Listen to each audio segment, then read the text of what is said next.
yang harmonis. Yuk kita mulai.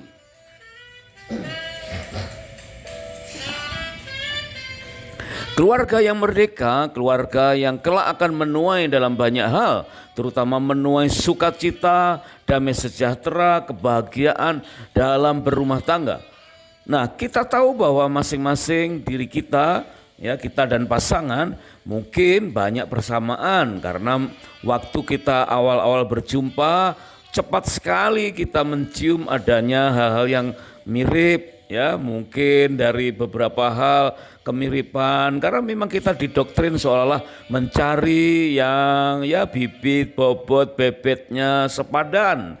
Sehingga begitu kita ketemu dengan seseorang yang ternyata agak mirip-mirip, cepat sekali kita kembangkan persamaan-persamaan itu menjadi daya pikat. Kesamaan-kesamaan itu menjadi daya rekat. Padahal sesungguhnya ya meskipun persamaannya itu banyak, tapi ternyata perbedaan itu jauh lebih banyak.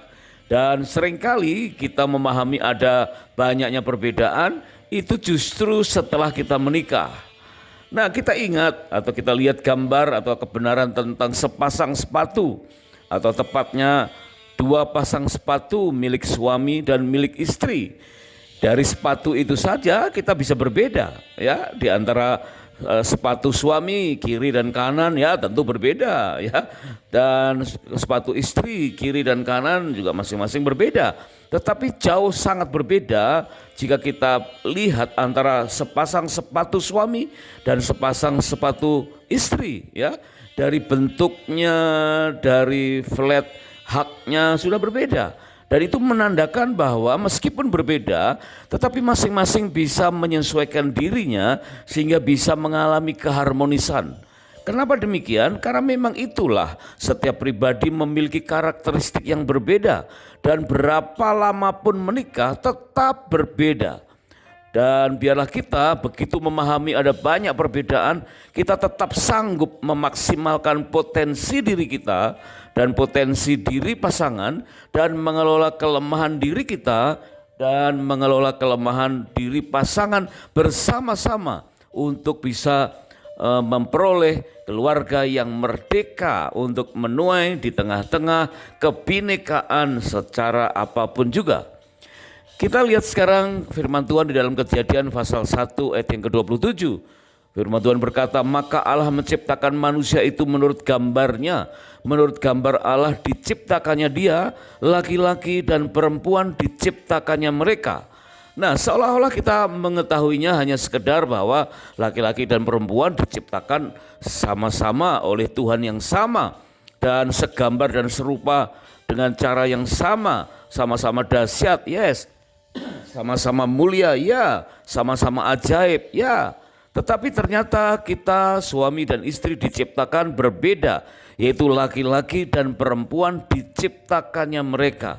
Kita mungkin lupa tentang kebenaran ini bahwa laki-laki dan perempuan pasti berbeda, ya.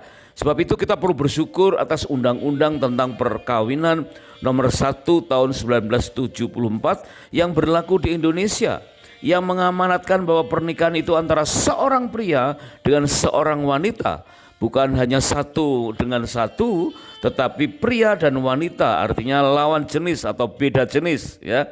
Dan itu memberi pengertian bahwa undang-undang tentang perkawinan di Indonesia selaras dengan apa yang menjadi kebenaran firman Tuhan, yaitu seorang dengan seorang dan dengan jenis kelamin yang berbeda.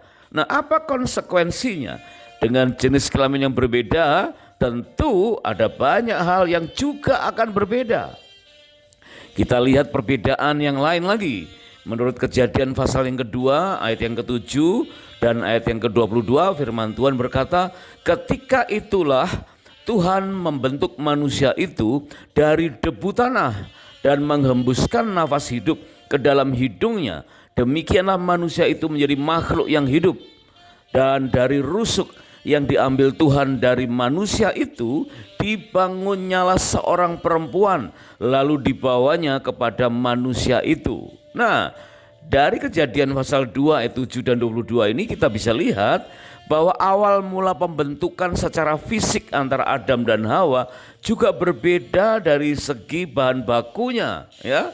Kita tahu Adam dan Hawa imago Dei, diciptakan menurut gambar dan rupa Allah. Tetapi Adam diciptakan dari sesuatu menjadi sesuatu, dari debu tanah, dan baru dihembuskan nafas hidup ke dalam hidung Adam. Itu berbeda dengan Hawa. Dari rusuk Adam diambil Tuhan dan dibangunnya lah seorang perempuan. Berarti dari bahan baku yang berbeda, meskipun sama-sama imago Dei, sama-sama dahsyat, ajaib dan mulia, sama-sama, tetapi memiliki karakteristik yang berbeda.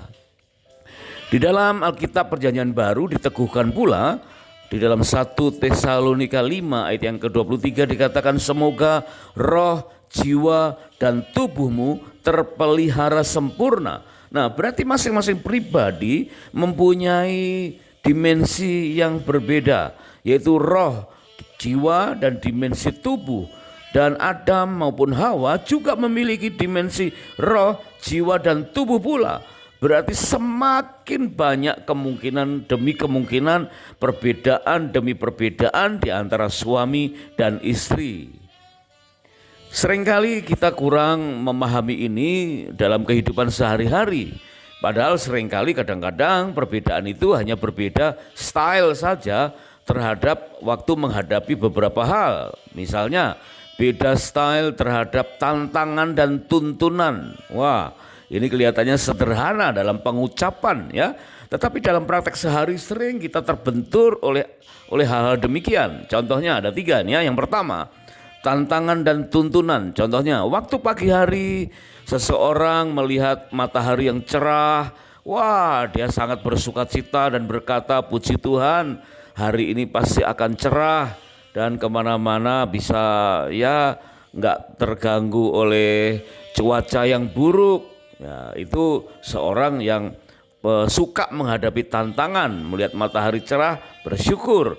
Tetapi ada orang yang kurang suka menghadapi tantangan, sehingga waktu menghadapi matahari cerah dia berkata, aduh terlalu silau, hari ini pasti panas, pasti banyak debu, tidak nyaman, ya, parkir agak jauh dari lokasi, pasti berkeringat. Wah, jadi satu keadaan itu bisa membuat respon yang berbeda dari 2 orang yang berbeda style. Atau demikian juga waktu pagi hari mendung, ya, agak-agak redup, orang yang suka tantangan berkata, wow, puji Tuhan, mendung, adem, ya, enak, seger, gitu. Kita kemana-mana nggak terlalu panas, ya, itu orang yang menyukai tantangan mendung. Tetapi orang yang tidak suka dengan mendung sebagai tantangan, maka dia akan mengeluh dan berkata, aduh sebentar lagi pasti gerimis, kalau gerimis becek, bisa macet, aduh bisa banyak terhambat nih kegiatan di jalan, belum lagi dari parkiran ke kantor masih harus membawa payung lupa dibawa, segala macam. Jadi hal yang sama bisa menjadi respon yang berbeda di antara 2 yang tentang tantangan, ya. Demikian juga ada mungkin beberapa orang, ini contoh yang kedua, ya. Beberapa orang yang menyukai berolahraga dengan main kano, mendayung kano di danau yang tenang, ya, di air yang tenang, berkeciplak-kecipluk, ya, sambil melamun, memikirkan hal yang baik, bersyukur kepada Tuhan. Tapi ada beberapa orang yang suka arung jeram, ya, yang dimana semakin curam jeram-jeramnya semakin terdorong untuk mengikutinya dengan gembira. Nah, inilah 2 orang yang berbeda. Atau sebaliknya, ini contoh yang ketiga, ada beberapa orang yang suka akan tuntunan. Jadi melakukan sesuatu perlu diajari dulu, perlu lihat contoh dulu. Ya, kalau belum ada contoh dia akan kebingungan untuk melakukannya. Dia selalu berkata, kasih contoh dulu dong, caranya bagaimana. Ya, dia dapat tugas baru, dia akan belajar banyak, cari-cari contoh. Ya, sementara ada orang lain begitu dapat ide atau ditugaskan hal yang baru, dia langsung yes, ya, udah gimana nanti, ya, gimana nanti. Pokoknya kita harus membabat alas, membabat hutan, memulai sesuatu yang baru. Ini kesempatan yang baik, belum ada orang yang pernah menjalaninya. Nah, itulah, ya, tantangan dan tuntunan yang berbeda yang dihadapi oleh masing-masing orang. Nah, ini sangat disayangkan kalau terjadi di antara suami dan istri. Beda style di antara orang-orang lain dalam pergaulan kita, itu aja sudah bikin masalah. Apalagi beda style terhadap tantangan dan tuntunan terjadi di antara suami dan istri. Wah, ini mengundang banyak sekali pertikaian sehingga seolah-olah kebinekaan membuat hilangnya kemerdekaan. Nah, kita harus tahu prinsip-prinsip yang benar menurut apa kata firman Tuhan. Prinsip firman Tuhan tentang perbedaan dikatakan Allah menciptakan perbedaan jenis kelamin. Tadi dalam Kejadian 1 ayat yang ke-27. Kemudian yang kedua, Allah memakai semua temperamen ketika Tuhan Yesus memanggil ke-12 muridnya. Dalam Matius 4 ayat 18 sampai 22. Ya, semua temperamen murid berbeda-beda dan Tuhan memakai semua temperamen. Yang ketiga, Tuhan tidak ada temperamen yang lebih baik dan yang lebih buruk. Ya, 1 Korintus 12 ayat 4 sepanjang 1 Korintus 12 dan 1 Korintus 14 ayat 1 sampai dengan 25. Jadi tidak ada yang lebih baik ataupun lebih buruk. Semuanya akan menjadi lebih baik jika kita tahu bagaimana mengelola temperamen itu. Kemudian yang keempat, prinsip firman Tuhan di dalam Filipi 2 ayat yang kelima dikatakan setiap pribadi harus siap diproses melalui pasangannya untuk menjadi sama seperti Kristus. Karena besi menajamkan besi, manusia menajamkan sesamanya. Dan biarlah suami istri yang sering berinteraksi saling menajamkan, karunia akan menjadi lebih tajam, ya. Kemudian bakat-bakat semakin dipertajam. Nah, disitulah kita akan terampil mengelola kebinekaan di dalam kehidupan suami istri sehingga rumah tangga tetap mengalami kemerdekaan dan harmonis. Merdeka! Suami, istri, bapak ibu yang sedang mengadakan honeymoon yang kedua, sesungguhnya kalau kita mau rangkum ada 5 area perbedaan yang perlu kita sikapi terutama dalam segmen-segmen berikut, ya. Segmen ini kita akan belajar hal yang pertama yaitu area perbedaan secara teologis. Kelak kita akan belajar di segmen yang lain yang kedua yaitu perbedaan secara psikologis, perbedaan secara biologis, perbedaan secara seksual, dan perbedaan secara pohon keluarga atau family tree di antara masing-masing suami dan istri. Nah, Bapak, Ibu, suami, istri yang sedang mengadakan honeymoon yang kedua, sekarang kita akan masuk kepada perbedaan secara teologis. Dikatakan bahwa suami dan istri mempunyai fungsi yang berbeda secara teologis. Firman Tuhan mengamanatkan kepada suami, dikatakan, hai suami, suami adalah kepala rumah tangga sebagaimana Kristus kepala jemaat. Berarti istri tidak boleh tawar-menawar tentang kekepalaan suami. Karena kekepalaan suami digambarkan sebagai Kristus sebagai kepala dari jemaat. Ya, tentu kita tidak bisa nawar, ya. Aku mau nyembah Yesus jadi Tuhan jika ini, jika itu. Aku mau tunduk sama Tuhan jika ini, jika itu. Tentu tidak begitu, ya. Demikian juga mengakui dan mendudukkan suami sebagai kepala itu tanpa kompromi. Benar-benar suatu ketetapan yang harus sejak awal harus dipegang bersama-sama.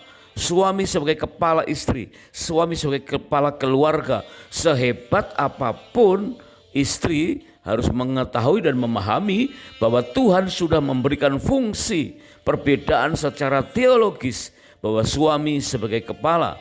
Di dalam Efesus pasal yang kelima jelas menggambarkan betul betapa suami mendapatkan otoritas ilahi di bawah Tuhan untuk mengepalai rumah tangganya. Lalu seperti apa fungsi secara teologis bagi istri? Dikatakan sejak dari Kejadian pasal yang kedua Tuhan menetapkan bahwa Tuhan akan membangun seorang penolong yang sepadan, ya. Berarti suami sebagai kepala, tersedia istri sebagai penolong yang sepadan.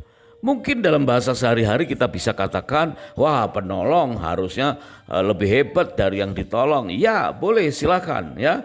Memang itulah rencana Tuhan.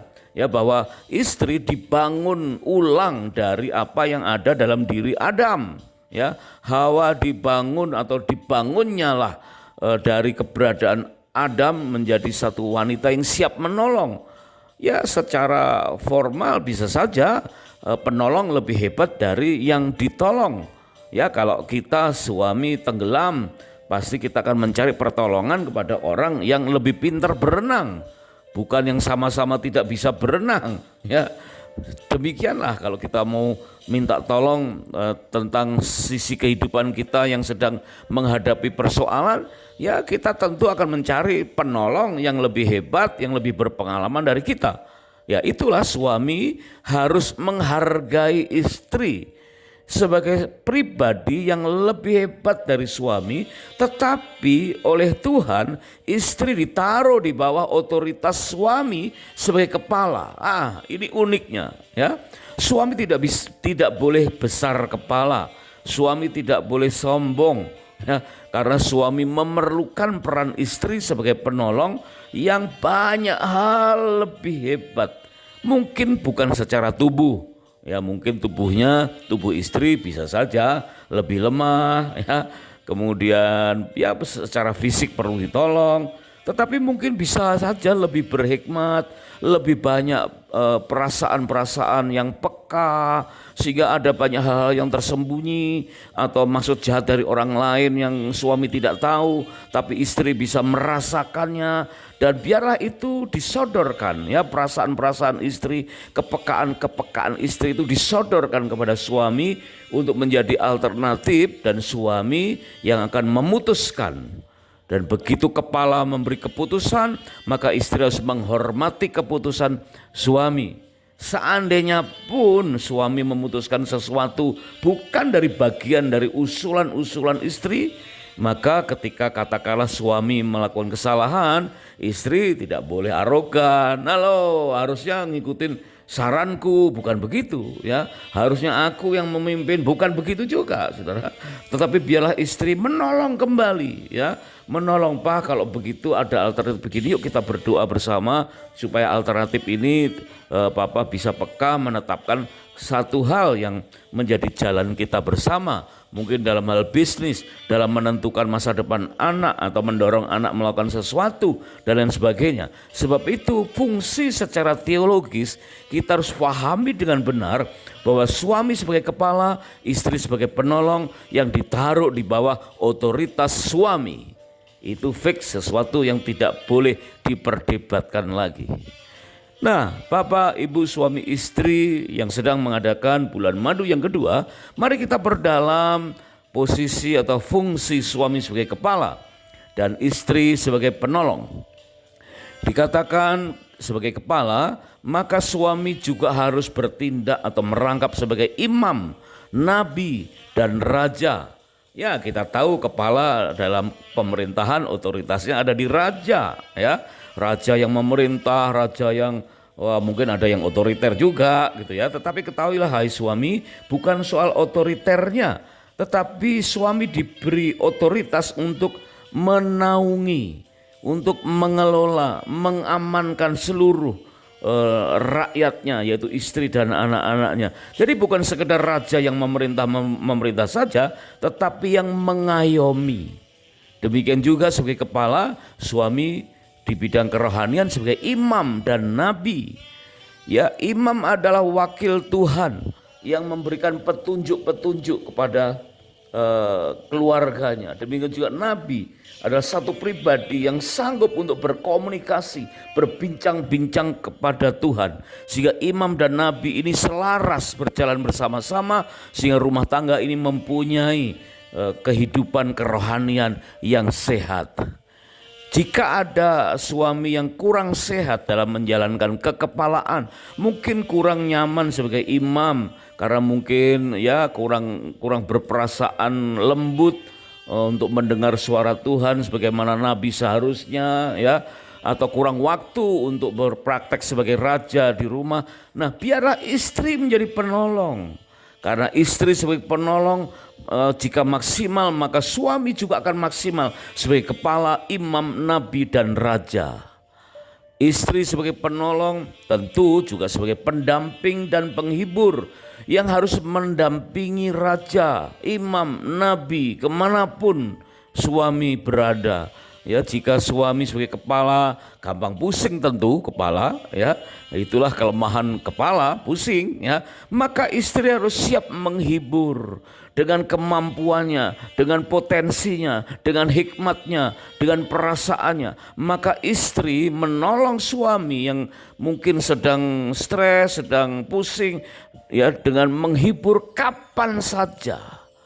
Jadi ada juk yang mengatakan istri sebagai penolong itu bukan berongrong, ya, juga bukan penggonggong, bukan, ya, tapi penolong, pendamping dan penghibur yang membuat kepala nyaman, ya, selalu didampingi dan siap ditolong dan siap dihibur oleh istrinya. Inilah keanekaragaman perbedaan di antara suami istri yang disebutkan sebagai kebinekaan, ya, kebinekaan secara spiritual, tetapi tetap bisa dikelola supaya keluarga dan atau rumah tangga bisa tetap mengalami kemerdekaan seutuhnya. Nah, kita mungkin nanti bisa mencocokkan keadaan temperamen masing-masing pada konsep perbedaan temperamen, ya kita akan perdalam nanti, yaitu bahwa suami istri bisa saja memiliki temperamen yang berbeda antara dominan, ya atau koleris, intim atau sanguin, stabil atau plekmatis, cermat atau melankolis. Sehingga jika keduanya menyadari itu berbeda, ya jika suami dan istri menyadari bahwa temperamennya berbeda, maka akan mempermudah menjalankan fungsi secara teologis, dan ini akan bersinergi sehingga suami istri saling membangun, ya saling menguatkan sehingga rumah tangga bisa menjadi semakin sempurna. Di dalam Efesus pasal yang kelima ayat yang ke-33, firman Tuhan mengajarkan sikap hati yang benar ketika menghadapi kebinekaan, terutama dalam hal spiritual. Firman Tuhan berkata, bagaimanapun juga bagi kamu masing-masing berlaku, kasihilah istrimu seperti dirimu sendiri, dan istri hendaklah menghormati suaminya. Nah, kata bagaimanapun juga mengandung makna meskipun tadinya kecewa, tadinya kurang nyaman dengan adanya kebinekaan, kok perbedaannya kok mencolok sekali, beda banget dengan dulu waktu awal-awal berkenalan, ya banyak persamaan yang baik, tapi sekarang kok banyak perbedaan-perbedaan yang menjadikan kita hidupnya seolah-olah kurang baik. Tapi firman Tuhan mengingatkan bagaimanapun juga tetap suami mengasihi istri dan istri menghormati suaminya. Jadi bisa saja istri lebih hebat atau mungkin berkedudukan lebih tinggi di dalam dunia sekuler atau strata keningratan yang lebih tinggi, ya tapi tetap istri menghormati suaminya dan suami mengasihi istri, karena demikianlah Tuhan menetapkan suami punya otoritas sebagai kepala dan istri ditetapkan sebagai penolong yang sepadan. Terima kasih sudah menyimak, dan kiranya Tuhan Yesus memberkati pernikahan kita dengan berlimpah-limpah.